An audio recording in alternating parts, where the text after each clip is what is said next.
I've been away for a few days. I've been working bloody hard. I've been not burning the candle at both ends. I've just been working. So I've just feels like I've been completely away for so long that just seems like I'm on another world. I just started getting back into the news and everything. Like literally, I was so far away. I only realized, I think it was yesterday, that I only realized that games were being cancelled and not happening and stuff like that. That's how touch I've been. So yeah, I just wanted to have a quick thing. Apologize for being away for so long, but I will make an effort to get back into shows. I think we've only got the last day tomorrow of World Cup pool games. So yeah, and then we're really getting into the business end of the competition. So yeah, we really are at the exciting part of the competition. So yeah, like I said, I didn't even know what was going on, and normally I'm pretty au fait with what's going on with what's happening in the news. I read Rugby Pass, I read quite a lot of places, and I just haven't even had time to do that. So I just want to apologise for that. So yeah, I watched the game today, Ireland versus Samoa. I'm just going to put the stats up here just so I can have a look. Look, it wasn't. Look, Ireland were down to 40 men. I've got a feel for Bandiaki. I thought it was a bit harsh to the red card. Personally, I thought that was really harsh because now it's obviously going to be banned for 3 games. That's going to be, that's going to 3 weeks, 3 games, quarter sim. Yeah, that's his World Cup over. Because for me, it looked like the guy was dipping. You could see his legs were bent. That's just my personal opinion. His legs were bent, and then the shoulder hit the face. But yeah, look, tough call. But the letter of the law states that's what the letter of the law is, and it just seems. But yeah, it just seems kind of harsh for him because it just seems like he's just started getting back into the swing of things, and he's not going to be playing. So I don't think they're going to bring it down from a red card to a yellow card. Run meters aren't that high. If I look at the tackle percentage for Ireland, only at 78%, but not like they tackled a hell of a lot. They only did 58 tackles the whole game. But 17 penalties to 5, that's a lot. That's a hell of a lot. You just cannot play. Look, 184 tackles from Samoa. So it looked like the Irish were really on song. I'm just going to go look at some of the player stats. 7 tries to 1. Obviously, Ireland now have got their bonus points. They master their own destiny. We'll see what happens tomorrow because there is talk of another game being cancelled. And we don't know what's going to happen. If it's going to be the Japan-Scotland game, then yeah, it looks like then Scotland are out of the World Cup. Pretty sad way to go, but that's the rules, as they say. But I'm just going to go through here. Yeah, sorry, I didn't even advertise the show, so if you guys see it a bit later, then great. If not, then I'm sorry. I'm terribly sorry, but I will start advertising it tomorrow. I'll probably do one tomorrow afternoon. I'll put the games on the one screen on the side here, but I'll advertise it in the morning. And then I probably won't do any shows for the rest of the week, but I'll do my Thursday show. Okay, so let's look at some of the player stats. I always try to look at defending first. Jeepers. Fui from Samoa, 23 tackles, 4 missed tackles, but 23 tackles. That's pretty high. That's seriously high from a tackle point of view.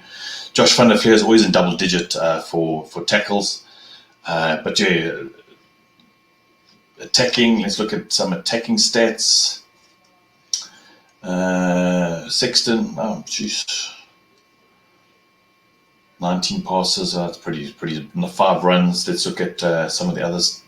Cheapers. CJ Stander, 22 runs, 29 meters. That's CJ Stander for you. He's there to. But I did watch some of the part of the game, and he was offloading, and he was doing quite a lot of strange things that you don't see CJ Stander do very often. So yeah, it was quite strange to see. Who's the number 15? Lamar. I think he's going to be the 15 for the knockouts. I think Carney is. I have a bad feeling. I think Lamar's basically made that position his now. Don't see Carney knock him out of that position because I thought he played really well. But yeah, I'm just looking at even Tide Furlong, 7 carries.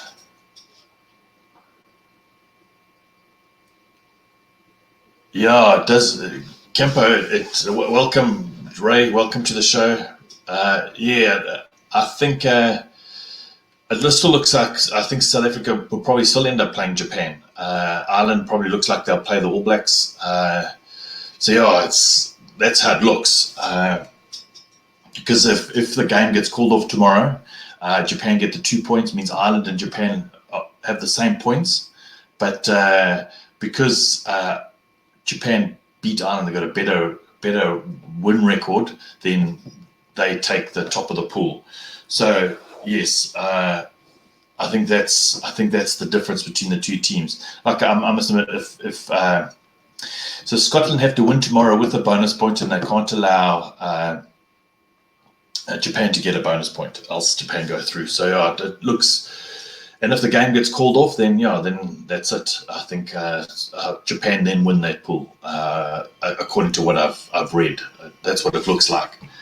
But yeah, look, it was an interesting game. But like I said, there's been some strange thing. I don't know what you guys, if you want to put down your comments after the show, what you think of the games being cancelled. Look, people's safety has to come first. That's a given. That's just the way it should be. But yeah, hey Joe. Yeah, Joe, I was actually sitting in the lounge. I've been working that hard, and I actually sat there and I thought, you know what, I actually haven't done a video for so long that it actually feels like I'm from a different planet. And I said in the beginning of the video before everyone arrived here that I only found out yesterday that games were cancelled. That's how far removed I've been away from the limelight. I think so too, Campo. I think Ireland looked impressive.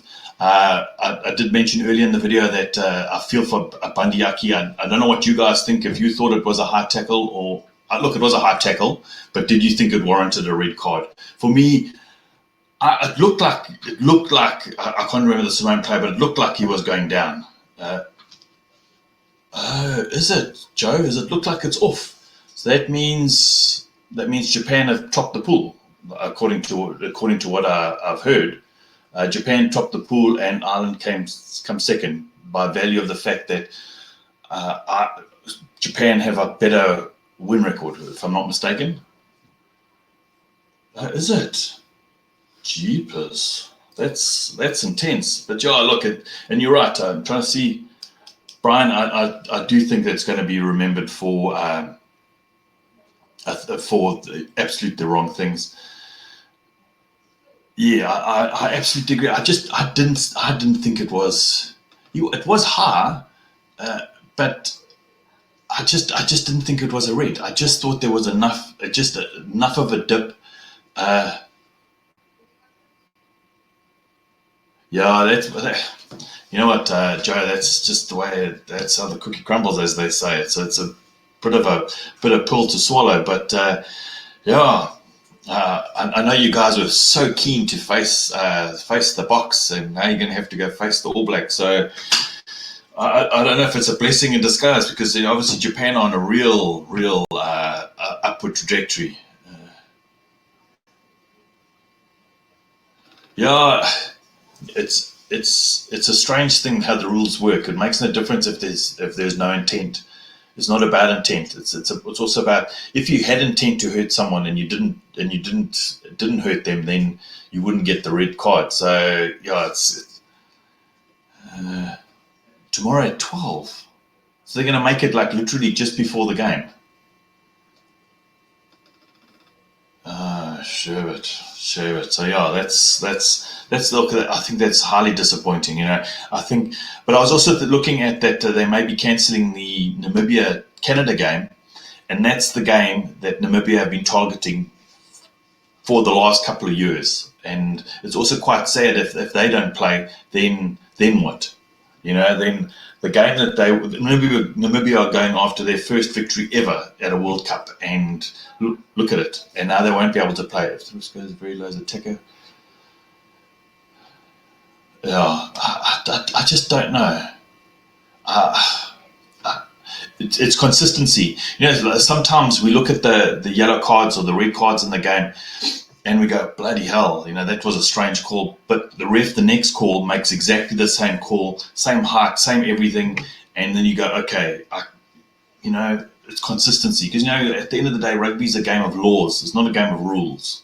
And that's what a lot of people don't realize, is that laws, it means it's an interpreted sport. It's how the ref interprets the game and how he sees it. And that's rugby. Whereas I think other games have rules. So the rules are this, but with rugby, there's laws. So everything's interpreted, and sometimes they get it right, and sometimes they get it wrong. Yeah, but yeah, I think with New Zealand not wanting to play Italy, I think that's now been the thing that they won't be able to reschedule the games. It's tough. It's really, really tough.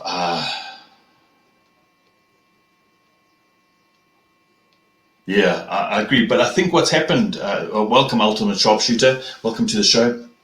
I think what's happened is the refs in World Rugby came under a lot of stick that first week of rugby of the Rugby World Cup. They came under a lot of stick, and then they came out with these rules that mid competition. Yeah,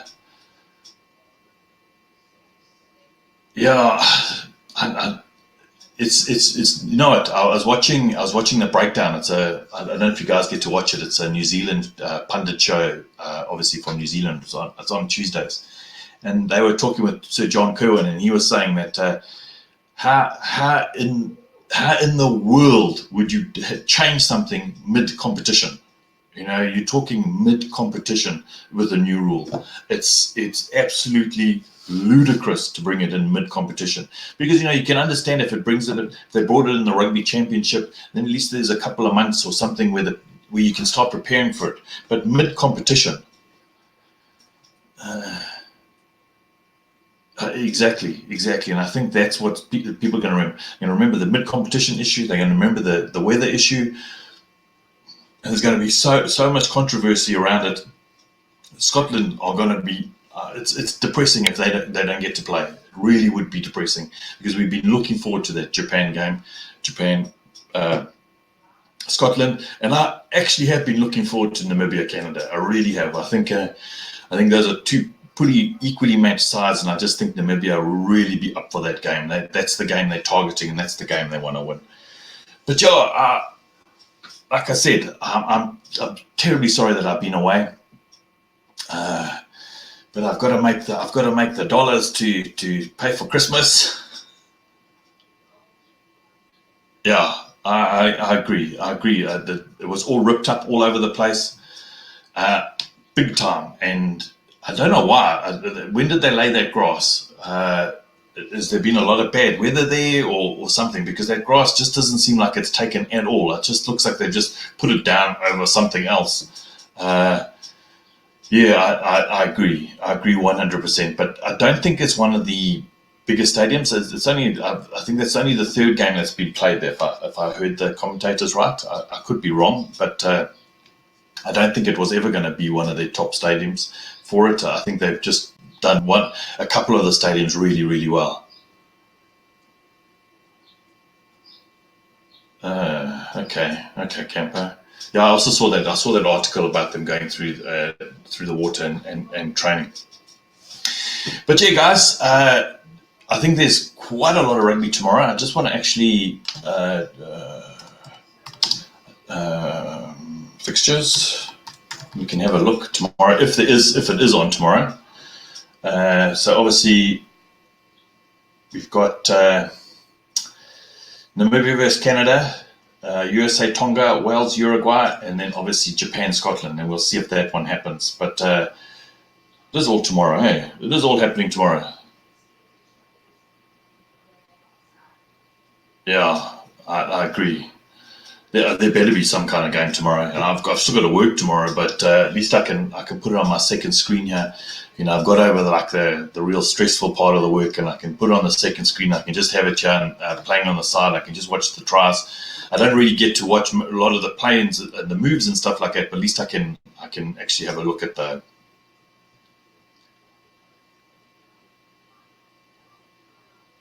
Oh, okay, sorry, Ray. Actually, I've been away for so long, and it just feels like it's just so nice to actually respond to people in the comments, because I haven't done it for so long. So I apologize. It's not going to be a super analyst show about the game. It's just me touching base with everyone, and we've got the games tomorrow. Namibia, Canada. I'm going to go if the game goes ahead. I'm going to go for Namibia to win that game. USA Tonga. I think I'm going to go with USA to win that game. It's actually not that early for me. I mean, Scotland have a 4-day. It could be. It just don't know. I don't know, Joe. The problem with them not giving is there's just too much interpretation.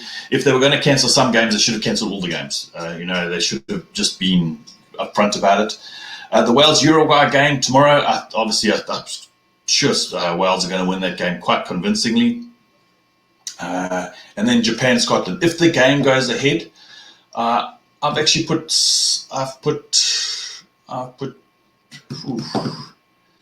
Actually, my Super Bowl, I did put Japan to win. I just think they're on a real upward trajectory. I still think Scotland with Hogg and number 10. What is number 10? I'll remember it. I think they're really, really strong. Finn Russell. I think they're really, really strong, but I just like the way that Japan play. And I think it's their World Cup. It would be nice if, as the holders of the tournament that they go through, they were talking that there were like 40% of the population was watching the game. It's really, really good. I agree. I just have a feeling that Japan they play very, very similar kind of styles, and I just see Japan winning that game. Maybe not convincingly, but they just need a win. They just need a win or a draw, and one bonus point, or I think it's one bonus point, and they through. Great, excellent, Joe. 7-10. That's not too bad. But yeah, I think it's going to be an interesting game if it goes ahead. But yeah, what I'm going to do is I'm going to be here tomorrow at 6 o'clock. I'm going to do a show tomorrow because it just feels like I've been away for too long, and too much work makes Donovan depressed.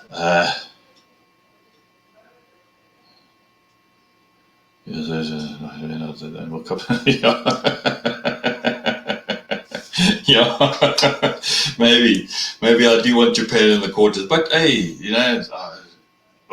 South Africa only have a 50% win record against Japan, so so we'll see what happens. I've missed you, Joe. I really have missed you. But listen, guys, I hope you have an absolutely wonderful evening and have an absolutely wonderful day tomorrow. Enjoy the rugby that's out there. If it happens, if it doesn't happen, let's just enjoy it all. But listen, guys, if you go out tomorrow and if you meet anyone, and you just treat everyone with love and respect, and everything will work itself out. But listen, guys, chat soon. Cheers. Bye.